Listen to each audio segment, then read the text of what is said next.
नमस्कार दोस्तों, मैं हूं आपका दोस्त राजा मिश्रा और आपने देखना शुरू कर दिया है अपना फेवरेट न्यूज़ चैनल जर्नलिस्ट राजा। तो चलिए शुरू करते हैं आज की धमाकेदार हेडलाइंस को। उससे पहले सब्सक्राइब करके बेल आइकन को प्रेस कर दीजिए। आईपीईएफ यानी Indian Pacific economic framework Hind प्रशांत आपूर्ति श्रृंखला समझौता 24 फरवरी से लागू हो जाएगा, जिसमें भारत, जापान, ऑस्ट्रेलिया समेत 14 भागीदारों को मजबूती मिलेगी। भारत की अंतरिम बजट में रेल पर ज़्यादा बजट दिया गया है। इस बार 3 नए कॉरिडोर बनाए जाएंगे रेल के, जिससे कि जो वेटिंग टिकट है वो 2030 तक खत्म करने का प्लान है इंडिया का। और रेल मंत्री अश्विनी वैष्णव ने कहा है कि मार्च से दौड़ने लगेगी स्लीपर कोच वाली वंदे भारत ट्रेन, जिससे 2030 तक जो वेटिंग टिकट का सिलसिला है वह बिल्कुल पूरी तरीके से खत्म कर दिया जाएगा।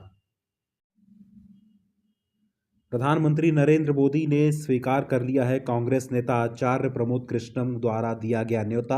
यह न्योता कल्की धाम के शिलान्यास समारोह का है, जिसमें प्रधानमंत्री नरेंद्र मोदी से आग्रह किया गया है कि वो इसमें शामिल हो। आपको बता दूं कि यह जो समारोह है ये फरवरी के दूसरे या तीसरे सप्ताह में उत्तर प्रदेश में ही होने वाला है, जिसके लिए आचार्य प्रमोद कृष्णम ने प्रधानमंत्री नरेंद्र मोदी से आग्रह किया कि वो ज़रूर इस शुभ घड़ी में आए और वहां आकर कल्की धाम का शिलान्यास करें। वेस्ट बंगाल कांग्रेस की भारत जोड़ो न्याय यात्रा में शामिल हुई CPIM communist party of India TMC ने आलोचना लगाते हुए गंभीर आरोप लगाए हैं कांग्रेस पे कि कांग्रेस सीपीआई का साथ दे रहा है इस लोकसभा चुनाव में ताकि बीजेपी यह इलेक्शन जीत जाए। ऐसा मानना है वेस्ट बंगाल की चीफ मिनिस्टर ममता बनर्जी का। पश्चिम बंगाल की मुख्यमंत्री ममता बनर्जी ने कहा है कि हम अकेले ही लड़ेंगे लोकसभा चुनाव 2024। उन्होंने कहा कि हमने कांग्रेस से आग्रह किया था कि हम सीट बंटवारा करके मिलकर बीजेपी को परास्त करेंगे, लेकिन कांग्रेस ने कोई प्रतिक्रिया नहीं दी है, जिसके बाद से मैंने फैसला लिया है कि हम टीएमसी पार्टी अकेले चुनाव लड़ेगी लोकसभा चुनाव। और उन्होंने ये भी दावा किया है कि टीएमसी ही एक ऐसी पार्टी है जो बीजेपी को टक्कर दे सकती है और उसे परास्त कर सकती है। बनर्जी ने कांग्रेस पर आरोप लगाते हुए कहा कि कांग्रेस ने सीपीआई यानी कम्युनिस्ट पार्टी का साथ दे रहा है इस लोकसभा चुनाव में, जो कि बीजेपी का सहयोगी पार्टी है। शराब घोटाले में दिल्ली के मुख्यमंत्री के अरविंद केजरीवाल आज भी ईडी के सामने पेश नहीं होने वाले हैं, जिस पर आप के मंत्री ने कहा कि समन का मकसद मुख्यमंत्री की गिरफ्तारी है। उन्होंने बीजेपी पर आरोप लगाते हुए कहा है कि प्रधानमंत्री नरेंद्र मोदी दिल्ली में आम आदमी पार्टी की जो सरकार है उसे गिराना चाहते हैं। वो यहाँ पे बीजेपी की सरकार लाना चाहते हैं। इस वजह से षड्यंत्र के द्वारा ईडी को भेजकर हमारे मुख्यमंत्री अरविंद केजरीवाल को गिरफ्तार करने की योजना बनाई जा रही है। वाराणसी में ज्ञानवापी के तहखाने में पूजा पाठ का अधिकार मिलने पर हिंदू अमेरिकी संगठन ने खुशी जताते हुए कहा है कि यह एक ऐतिहासिक फैसला है वाराणसी डिस्ट्रिक्ट कोर्ट के द्वारा।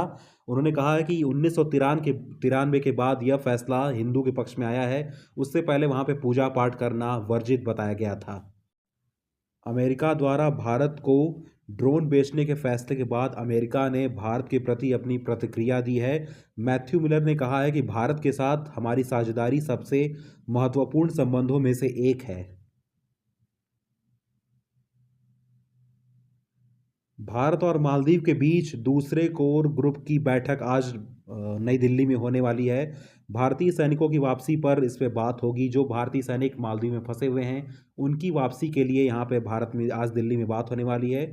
इससे पहले 14 जनवरी को पहली मीटिंग कोर मीटिंग हुई थी, जो कि मालदीव में हुई थी। आर्थिक संकट से जूझ रहे पाकिस्तान ने मालदीव को यह भरोसा दिया है कि पाकिस्तान उसके विकास में सहयोग करने वाला है। दरअसल पाकिस्तान के प्रधानमंत्री काकड़ ने फ़ोन पर बातचीत करते हुए मालदीव के राष्ट्रपति मोइज़ू से कहा है कि हम आपके देश का विकास करने में आपका सहयोग करेंगे। आपको बता दूं कि दोनों ही देश चीन के भक्त हैं। पाकिस्तान तो बहुत ही पुराना देश चीन का भक्त है, और मालदीव भी 1966 से ही चीन का सहयोगी माना जा रहा है। यूरोपियन यूनियन के सभी 27 देशों ने यूक्रेन को $54 अरब की मदद के लिए हाथ आगे बढ़ाया है। हालांकि हंगरी ने इससे असहमति जताई है और उसने अपना हाथ पीछे वापस ले लिया है यूक्रेन की मदद के लिए। बाकी के 26 देशों ने यूक्रेन को $54 अरब की मदद के लिए हामी भर दी है। आईएमएफ यानी इंटरनेशनल मॉनेटरी फंड की प्रमुख क्रिस्टलियाना जॉर्जिवा ने भारत का तारीफ करते हुए कहा है कि भारत की सफलता आधार बीते वर्षों में उठाए गए सुधारात्मक कदम है। उन्होंने कहा कि आगामी वित्त वर्ष 2024-25 में भारत की ग्रोथ इंजन जो है, इकॉनमी ग्रोथ है, वो 6.5% की रहने वाली है। और उन्होंने ये भी कहा है कि भारत 2047 तक सच में एक विकसित देश बनने वाला है। अमेरिका के बाद भारत दुनिया की दूसरी सबसे बड़ी आर्थिक पावर होगी।